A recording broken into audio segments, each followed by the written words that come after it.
മോൾ എന്തിനാ ടെൻഷൻ അടിക്കുന്നത്? ഇവിടെ അമ്മായിയമ്മ മരുമോള് വേർതിരിവൊന്നുമില്ല. സ്വന്തം മോളെ പോലെ ഞാൻ കാണുള്ളൂ. ചേച്ചിനോട് ചോദിച്ചു നോക്ക്.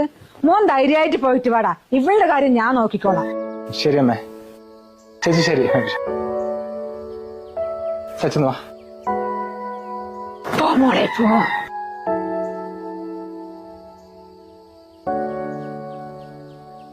അതെ, അമ്മ ഇങ്ങനെ പറയുന്നത് നോക്കണ്ട കേട്ടോ. ഇതല്ല സ്വഭാവം. കുറച്ച് വില്ലത്തി, നീ സൂക്ഷിച്ചോ. അമ്മന്റെ സംസാരം കേട്ടപ്പോ തന്നെ എനിക്ക് തോന്നി ഏട്ടൻ ആ കാര്യത്തിൽ ടെൻഷൻ അടിക്കണ്ട. കാര്യം ഞാൻ നോക്കിക്കോളാം. ഏട്ടൻ പോയിട്ടാ. ശരി.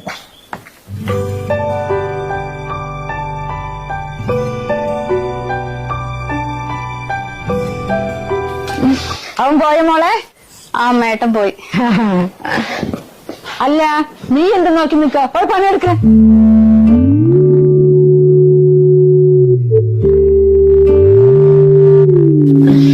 അവനൊന്ന് പോയല്ലേ ഉള്ളൂ. മോളൊന്നും ഒരു പണിയും ചെയ്യണ്ട.